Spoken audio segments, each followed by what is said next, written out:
rebuilding. The catastrophic failure, a new start, physically, mentally, our careers, our businesses. Step back, first step, next step. The driver in me just wants to get it done tomorrow. We'll do this, do that, let's move this, where are we at with this?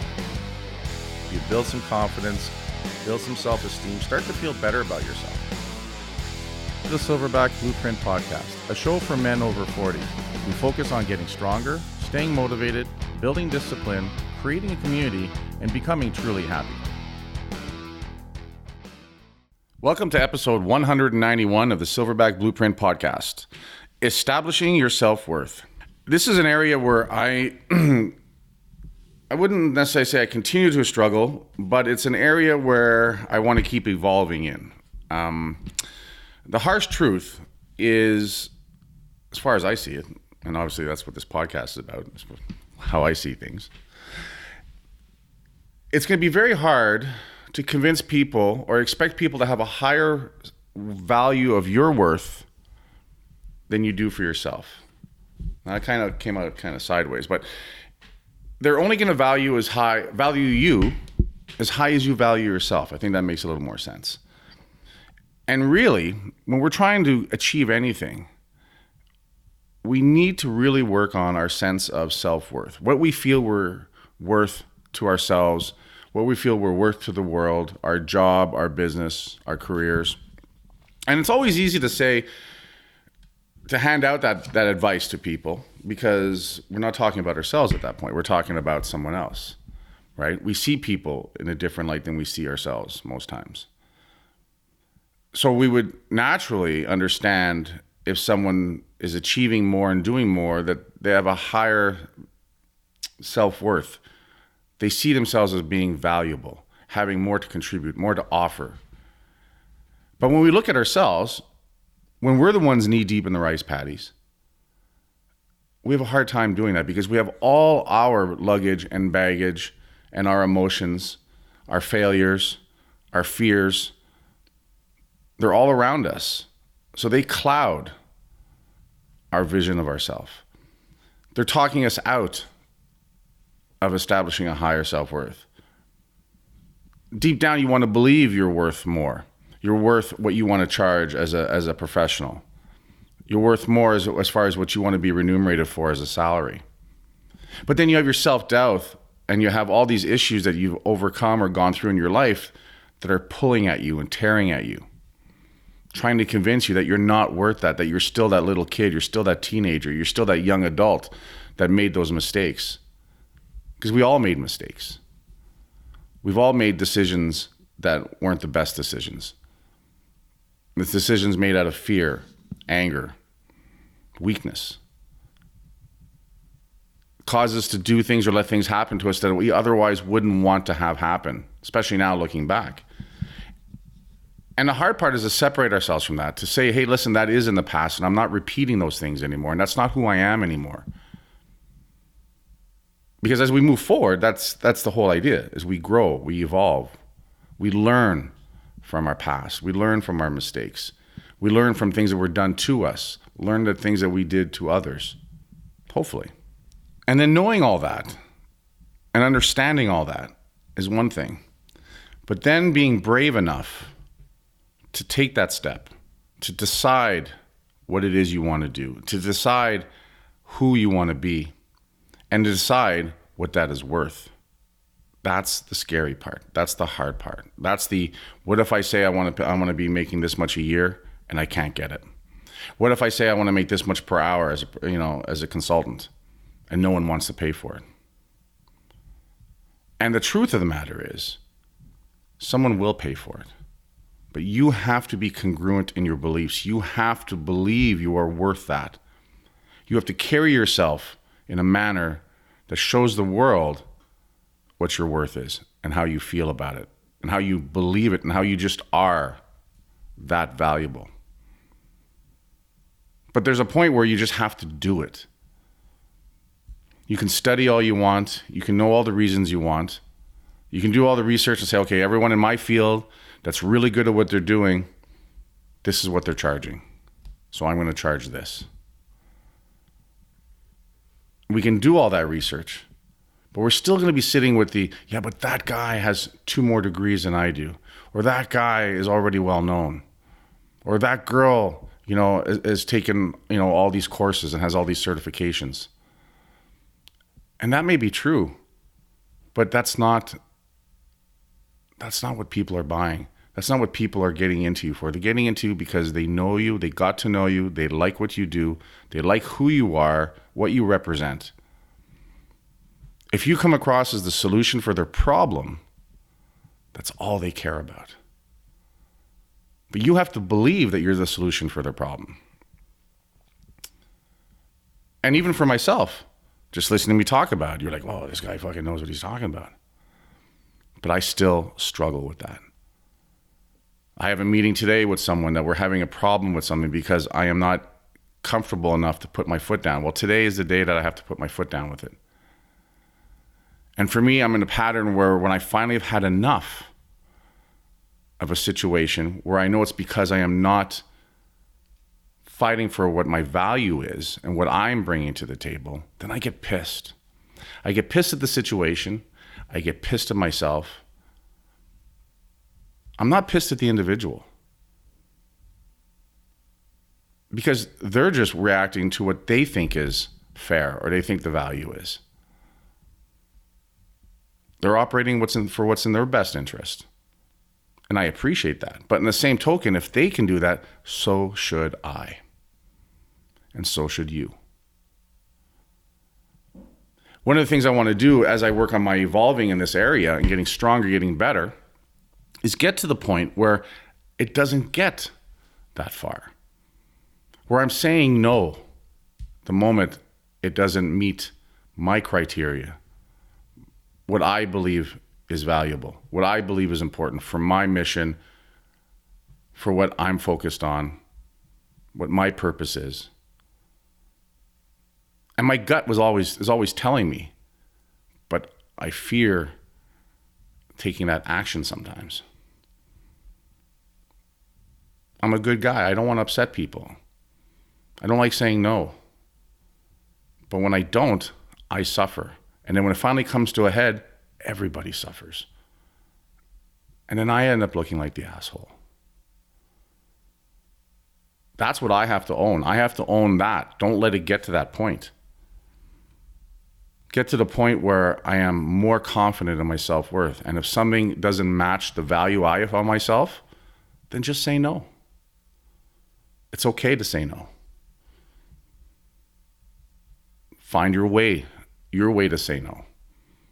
Because the more you move forward, the more you achieve things, the more you go forward and you evolve, more things are going to come at you. The more value that you seem to have to the outside world, the more people are going to be attracted to it because they want something that you have. The goal is obviously to make sure that it's a win-win situation. Because you have to say no more often than you say yes. But you can only do that when you establish that worth, when you establish that value. Hey, I'm bringing this to the table. And that has value. Because if it didn't have value, they would not be approaching you. You would not have those opportunities coming to you. So you have to remember that. And you have to stand your ground. And not every opportunity is going to work out.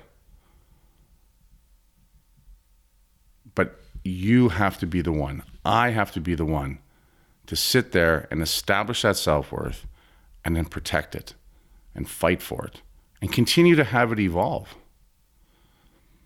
Sometimes we make a deal and arrangement at a certain stage of our life, whether it's in business, whether it's personal, whether it's work, that the deal was done based on the values at the time. But if you've evolved, your skill set's increased and your values increased, well, that original deal might not make sense anymore. And that's okay. But you have to have that discussion. And those are uncomfortable discussions. I think that's hard sometimes when you see something like a marriage that's not working out, when one person has evolved and the other person hasn't. And the person that's evolving, that wants to do more, wants to achieve more, has become different. is struggling to maintain the same relationships they had before. We all know it. We all have friends that still party, like they're still in high school or in university. But now that we're, late 40s, early 50s, you can't fucking do that every weekend. You can't do it physically. You can't do it emotionally. And if that person's truly happy doing that, then that's awesome, if they're truly happy. But if you're truly not happy doing that, then don't fucking do it. It's okay to move on. It's okay to move in a different direction. It's never easy to feel like you're letting someone down, but don't let yourself down. I'm not talking about overreacting. I'm not talking about becoming hedonistic where you got to feel good all the time right now. And anything that doesn't make you feel good right now, you have to kick to the curb. Because that doesn't work. That's not fulfilling. What you need to do is become more stoic and say, listen, this is the person I am, or this is the person I'm becoming, or this is the person I want to be. And to be that person, certain things have to change. How I spend my time and my energy has to change. Who I spend my time and my energy with has to change. And that's the hard part, doing what's right for yourself when it's not easy to do that. That's stoicness. That's being there. That's doing the right thing because it's the right thing to do, even though it may be really hard to do. But that's what creates the value. If we can look back at the things we have succeeded on and how we've evolved and what we've moved forward on, we have to use that to build our confidence, our self-esteem, and to brace ourselves to hold on to a higher value, to keep moving forward to the things that we want to do, the purpose that we have, where we want to achieve things, where we want to go. We're not going to do that without a higher sense of self-worth. And again, that's not easy. That's why a lot of people don't do it. That's why a lot of people will take the shortcuts. That's why a lot of people will come up with the excuses. And at the end of the day, you never walk away from that feeling good about yourself. You just don't. If you want to increase your self-worth, there's going to be some work to do on yourself as well. Maybe you do need to brush up on some skills. Maybe you do need to brush up on tactics. Maybe you need to spend more time on yourself, creating the right rituals. Here we go, rituals again. Rituals, the journal. Because when we write things down, when we commit them to paper, when we take the effort to take it from our mind and place it somewhere and make our mark, I believe that's the first step in creating a higher self-worth. Some people aren't going to like it, but it's going to open up the doors to other people with that have a higher self-worth. They're just waiting. And that's the challenge. That's my challenge. You're going to upset some people. You're going to be upset sometimes. Some people are going to say no to you. You have to be ready for that. Recently I've been working on my weight loss and, it's going really well. People are reaching out and want me to help them with their nutrition. I struggled with the charge for that. So I found a way. I said, you know what? For the first 5 customers, I'm going to charge this much a month. The next 5 customers, I'm going to charge this much more. And I escalated it. And you know what? The people that I charge more to are doing a better job. Because it's a higher level of commitment on their part. By me placing more value on it, they place more value on it. Some of the ones the early adopters that I did that I charged the least amount are the ones struggling the most to stay focused on it. I got one guy, did really well for the first month. I had to work with him a bit. I had to get going. I knew for a fact what was working for this guy was the accountability. Having to send me the information every day. Me checking in on him. Me making sure that, when the weight wasn't going down, what's going on with your food? Show me your food. Making him have to go back and do the steps. Create the routines. The rituals. And in 1 month, 14 or 15 pounds this guy lost. Comes up to the end of the month. I do a recap. This is where you started. This is where you're at. Things are going well. If you want to do another month, here's my email. Send me the e-transfer. He sent me a question back. He goes, do I have to pay again? And I'm like, well, that was always the agreement. This was per month. And I said, no, you don't have to. We can just stop it right here. I hear nothing from this guy for a week. Finally messaged me the other day. He's gained 12 of those pounds back, but still doesn't want to pay. And I said, no problem. I said, you have a job? He goes, yes. When they ask you to do extra work, do you do it for free? He goes, well, no, of course not. I go, exactly. Because I raise my self-worth on that value, he's not able to accept it. And that's okay. And it's crazy because the results he got with me versus the results he got on his own are night and day difference. Night and day. But he doesn't value it to the level that I value it. Frustrating on my end. And the good guy in me is always tempted to say, all right, let's just do another month and it's on me. But why should I do that when I have found a way to solve the problem that he has and got him more results in 1 month than he had in the last year? People will pay thousands of dollars for that kind of results. People pay thousands of dollars for those kind of results. People pay thousands of dollars and they don't even get those type of results. So it's on me to make sure that I charge what I'm worth and I increase my self-worth. It's baffling sometimes when you think that you're trying to do that person a favor, but they don't see the value. So nothing you're going to be able to do is ever going to create that value for them because they don't see the value in it. Either they decide you're not worth it or those results really aren't worth it or whatever. But that's really their issue to deal with. And we have to stop trying to get into their heads. We have to stay in our heads. If we know we are worth something and we bring value to something, then we need to value that and we need to protect that value. We owe it to ourselves, we owe it to our families, we owe it to society to do a great job of whatever we're doing. But we also deserve to make a living at it. We deserve to be happy doing it. Not everything's a charity. And most people that want that charity are the ones that insist that they make the most amount of money, that they're always compensated for each and every minute of their effort.